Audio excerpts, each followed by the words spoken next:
What is going on, y'all? GeoFlux here, giving an update on my laparoscopic hysterectomy. So it's been basically 3.5 weeks since my procedure. It took place September 27th, 2022.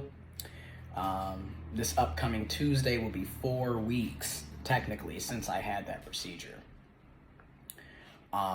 And yeah, so I did have some complications. Typically, when people have a laparoscopic hysterectomy, they are able to go home the day of after the procedure, providing that they are able to go to the bathroom, urinate, and in some cases, do a number 2, have a bowel movement on their own. I had a hematoma. I am prone to hematomas. If you remember 2 years ago when I had top surgery, I had a hematoma.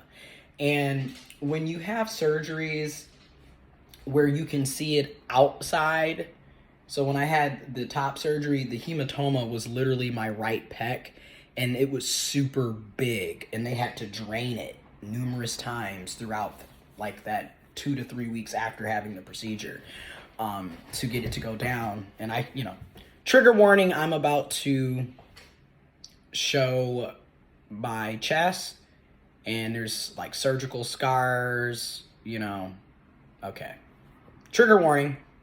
Okay. So this is what I look like 2 years post-op. I'm a small guy. I'm trying to force myself to eat this. You know what I mean? I'm not. So, and I've been building muscle, like there is more definition, but I have a long way to go. Like I am just a small guy, all right? So this is where the hematoma was. And as you can see, there's a lot of extra skin here, like that right there. And then like I have a little dog ear. I'm supposed to be having a revision surgery, but I keep forgetting to actually do that. And then like I wanted to get my hysterectomy prior, so I went and did that first. Maybe down the road, like a year or 2 from now, preferably 2 years, because I don't want to be under the knife for a minute, if I can avoid it. I will probably eventually get this revision and just to get the rest of this leftover skin removed, but that was because of the hematoma. Now, when you have a hematoma with a laparoscopic hysterectomy, it's internal. So, okay, about to show my trigger warning, about to show the incisions on my stomach from the laparoscopic hysterectomy. So there are like incisions, scars, you might see some little bruising, you might see like stitches, stuff like that. So trigger warning. Also go blue, trigger warning. All right. So that's what my stomach looks like, right? Like I said, not really a big guy. You can kind of see where the indent is, because this one is the one that's like, they stapled that one. Okay. It's finally starting to peel off. And when it gets to this peel off part is like the part that I hate the most, because that's when it's itchy as hell, but you cannot scratch, obviously. But that's what my 4 incisions look like. Oh yeah, Tomboy. I still like, these are some of my favorite underwear. I bought these back in like 2018. So like they're obviously a little big now, but yeah, go blue. So there's that. So because of the hematoma, they didn't let me go home. Then I couldn't go to the bathroom. They took the catheter out, and it took me forever to urinate on my own. Then it took me forever to have a number 2. So they kept me overnight. And then I didn't leave the following day until like the afternoon, because I almost was about to be forced to stay there a second night. Thank God I was able to finally do a number 2.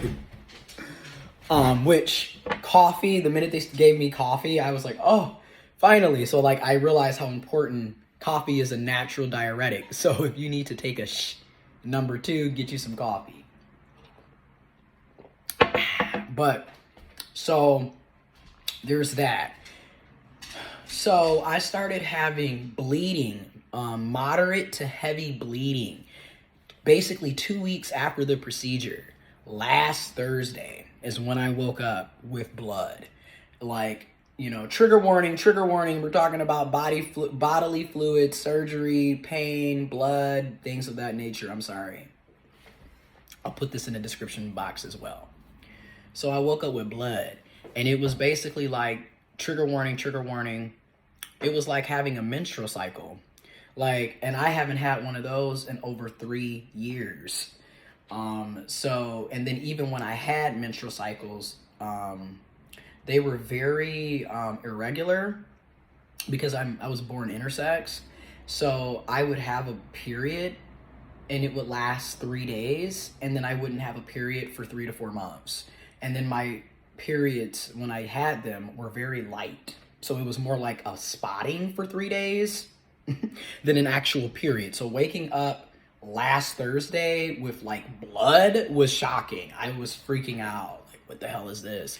But then, I'm looking over my post-op care instructions, and like they discuss how you can have bleeding several weeks after the procedure, which is why they tell you to, people need anywhere between 6, 8 to 12 weeks of recovery, because it could take long times for that to finally do. And if you have a hematoma internally, that old blood is eventually going to come out of you, but it's going to come out of you and the bottom. Trigger warning, talking about bodily organs, bodily parts. It's going to come out of your front hole. It's going to come out of your vagina, right? Your front hole, whatever you call that area downstairs, it's going to come out. So I was bleeding for basically a week straight, like a week of just bleeding. So I had to go and get sanitary pads, menstrual cycle pads. Which again, when I had periods, they were irregular, they were very light, they only lasted 3 or 4 days, and then I wouldn't have them for months. So at the time, I was just buying like those like panty liners because I didn't have heavy bleeding. When I say it would spot, it would be like spotting. So yeah. So I had to buy like a regular period pad, menstrual cycle pad, sanitary pad. And so I did that, and I was going through pads. Like I would go through like three to four pads in a day, because it was just all the old blood from September 27th when I had the hematoma. Originally, when it first happened, all of that blood was just finally coming out. I ended up going to the ER because I was just freaking out. And then I had this tingling in my leg. Then I was like super cold. Like, oh my God. Like, granted, I'm always cold because I also have Graves' disease. So I have a very low, my blood pressure is, it's really low. I'm always cold. Like I can take, without the hysterectomy, my body temperature rarely is 98 degrees. It's like 96, 97. So but I was freezing, and that's another thing. It's like when you have a hysterectomy, you instantly go into menopause, and I feel like they need to do a better job of explaining these things to people when they're having these procedures, instead of just assuming that we're going to read over this or we're going to understand automatically what we're getting. No, if you're the medical professional, you need to explain the entire process so your patient is not freaking out. And I get everyone doesn't have time and things are rushed, and sometimes you got other procedures and other patients that you need to see, but I feel like ideally we need to do a better job in our healthcare system at making sure people know what to expect. But yeah, you instantly go into menopause, and with menopause you go between hot flashes and cold flashes, and it just happens. Another thing is your mood is depleted because it's menopause. So your hormones are all over the place. I guess one of the positives is if you are intersex or you are on gender affirming hormones, and you're taking testosterone, your menopause symptoms won't be, at least I'm assuming, won't be as bad because you're taking testosterone. So like you're still gonna have a sex drive, and you're still, things of that nature. Where normally, if a person is a cis woman and their primary hormones is estrogen, and they have a menopause, they're gonna lose their sex drive. They're gonna be a lot more potentially agitated, moody, angry, things of that nature, irritated, etc., because of the hormone imbalance from having that organ removed. So yeah, so I was bleeding for a week. It finally stopped Thursday, literally. Like Thursday, I had the whole day with no bleeding. Woke up Friday, no blood on the sanitary napkin pad. Friday, no bleeding. Today's Saturday, no bleeding. So I'm thankful that the hematoma, at least currently, at this current moment, has finally passed. So I bled for a week. So my God, that was a crazy hematoma, which is wild because when I woke up from the surgery, they instantly had me rush to the CT scan because they thought that they nicked me when it was a hematoma. I'm very prone to those, unfortunately, which is another reason why I'm not, like, I want to take a good 2 years before I have the revision on my chest, because this is the second time I've had a hematoma, and every time it is so intense. Like, I clot, and I just keep blood, and then it takes me forever to pass the blood. So, like, and it gets really, it's a lot of complications, and you want to be careful with that.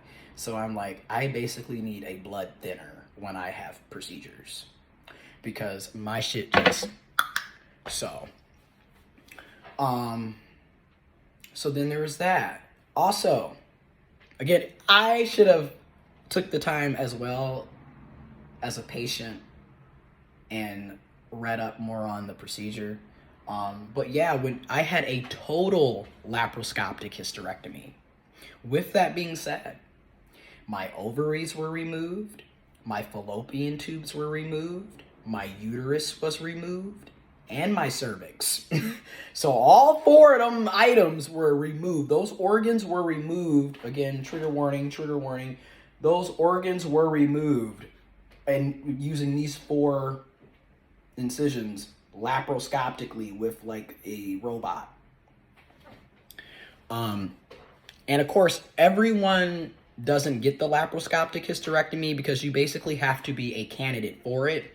And in my case, I was a candidate because my ovaries weren't even 4 centimeters. So they were very small, so they were very easy to do. Like if you have a larger uterus, if you have a larger ovaries, you're not going to be able to get the laparoscopic, basically, because they have to be able to fit through these incisions. So, so this upcoming Tuesday will mark 4 weeks of being in recovery, and I have 4 more weeks because I'm off for 8 weeks. And hopefully there's no more complications, and I don't have to take additional time off, and I can go back to work. But I did go to the ER last Friday night because I thought, oh my God, what is going on? I'm woozy, I'm cold, I'm tingling, like what's going on? And then like also I ended up seeing another doctor Wednesday of this week because of that, and I ended up kind of having almost like a pap smear again, which was kind of wild, especially after a surgery. There was pressure, but it didn't hurt as much as I thought it was gonna hurt, because they just wanted to make sure everything was good. And that's when I found out that my cervix had also been removed. So, because they took like a very long Q-tip that you would use to like potentially clean your ears, even though it's not recommended to use that for that. But they took a long Q-tip, went in there just to see, and they pulled it out. And, it was like, trigger warning, trigger warning. We're talking about bodily fluids, blood, surgery. Trigger warning, trigger warning. They went up there, pulled it out, and it was like dark blood. And that's what their whole thing was. We just want to make sure that the blood is dark and because that lets us know that it's owed blood, and that's obviously your hematoma that's finally passing out of your body finally. And it took 2 weeks for it to start passing out. If it was bright pink red blood, then that would be an emergency, because that's fresh new blood and there may be some internal bleeding, so we need to send you to blah blah blah. So thank goodness they were able to rule that out. At least at the moment they were able to rule that out. Then the doctor checked and he was like, yep, it's still flat. It's flat. There's no punctures or holes, so there's no damage to the stitches where the cervix was removed, because it's flat. And so we're gonna be good. And then I see my doctor, I think it was next Monday or next Tuesday again, because they just want to make sure, which I understand, you know. They want to make sure everything is okay. But it was definitely something where I was like, holy crap, you know, I should have been more informed and prepared for this. And I take responsibility for that. I take accountability for that. Still need to take it easy, you know, can't lift over 10 pounds. I just got okay to drive again, just got okay to go up and down stairs, but still can't lift over 10 pounds, still can't have sex, can't do any rigorous activities, still have to be careful with how I bend and turn. And I notice anytime that I overexert myself, I instantly am tired and like kind of sore and in pain. So it's like, okay, it's time to lay down, you know. I still have medications that I have. Again, Tylenol 500s, Motrin 600s, and Oxycontin. I have yet to do the Oxycontin. I am not a fan of Oxycontin. I always have adverse reactions where I'm like fading and passing out, so I don't take them. Also, being honest, I would recommend, like, if you have this procedure or any type of procedure, stop smoking. Like, even after the procedure, you should probably just stop smoking for like the entire time you're on recovery, because when you smoke and you're inhaling, you're using what? Your stomach muscles. And you had a surgery what? On your in your stomach with incisions, and then it's in your pelvic and like vaginal and, you know what I mean, bottom area. So probably not the best time to be trying to inhale and smoke. Probably should just stick to edibles if you want to indulge. That's just my personal recommendation. So that's that. And then I'm also going to follow up with a video discussing how I had to do an appeal against my healthcare insurance because they didn't want to cover my procedure, and I got it overturned. It has been covered now. It was official last Monday that they would be covering the procedure, but I will do a video in detail discussing how I appealed that. And yeah, I'm out.